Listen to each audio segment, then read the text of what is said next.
Molweni balandeli be-Esethu isiXhosa Publishers. Namhlanje size nesihloko esithi Sisikelelekile isandla esiphayo ngaphezu kweso siphiwayo. Ngokubhalwa nguNoma Phakane. Kwilizwe esiphila kulo sineendidi ezahlukileyo zabantu.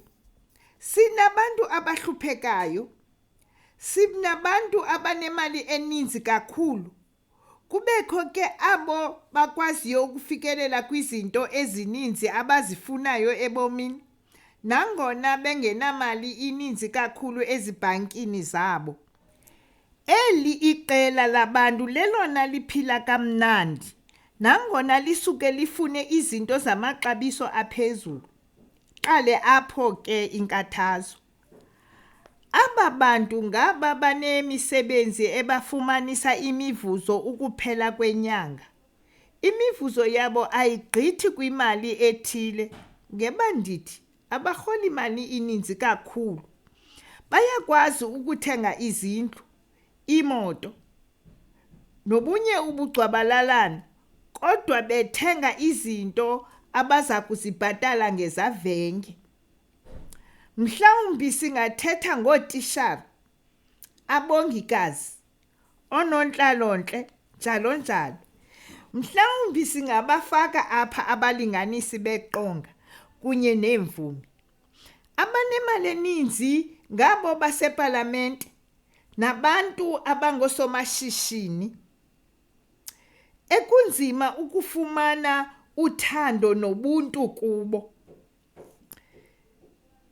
Iqela elininzi ke lelo kunzima ukuphila kulo, ingakumbi eSouth Africa. Umntu uyalala engatyanga futhi abe engazi ukuba uza kuvuka atye ntoni. Kutheni Yehova kunje?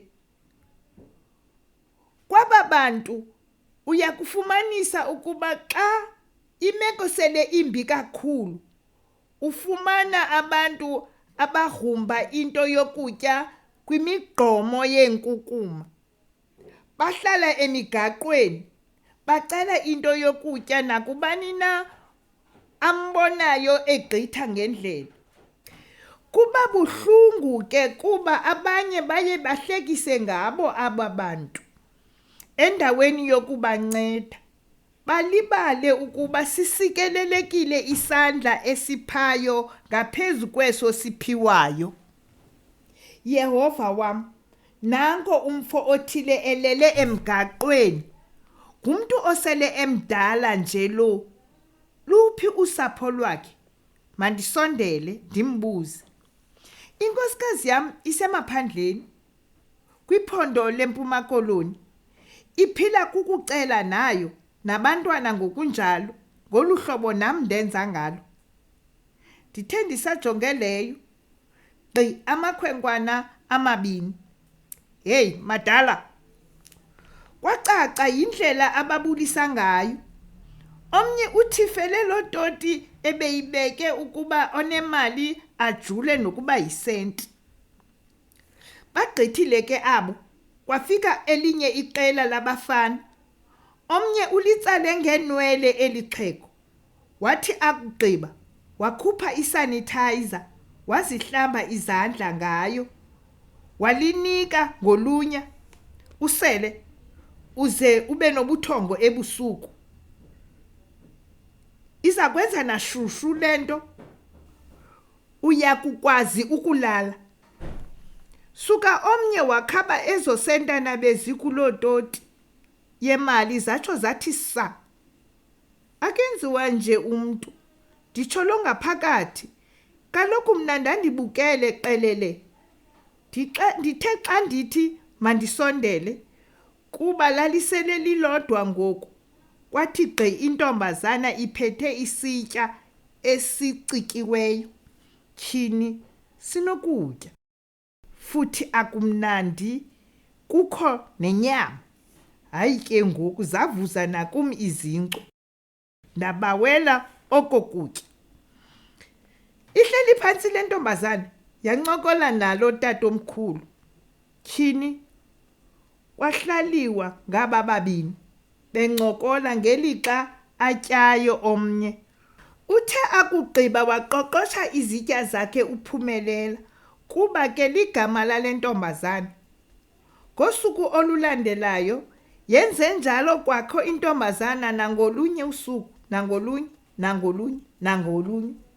NgoLwesine usuku akafikanga. Ndithe kuba mna ndifune ukuyilandelela le nto ndibone izophelela phi.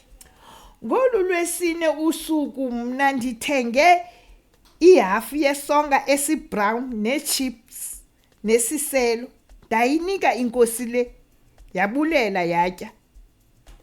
Yaba ngathi iyakroka kum nangona yayisitya nje. Into eyayindimangalisa kukuba eli xhego likhangeleka ngathi ngumntu webala okanye umlungu ohluphekileyo nyhani. Iinwele zazinde zidlakadlaka neendevu zixube mhlophe namnyama. Ngumntu mni lo. Usuku olulandela olo ebengaphumelelanga ngalo uPhumelela, ufikile kwakho ephethe isitya sakhe nemali engamaphepha. Masiyishiye kuloo ndawo ngokwalo mzuzu, kodwa ibali lona lisaqhubekeka. Sicela ngoko ulike, usubscribe kule channel yethu uzofumana namanye amabali alandelayo.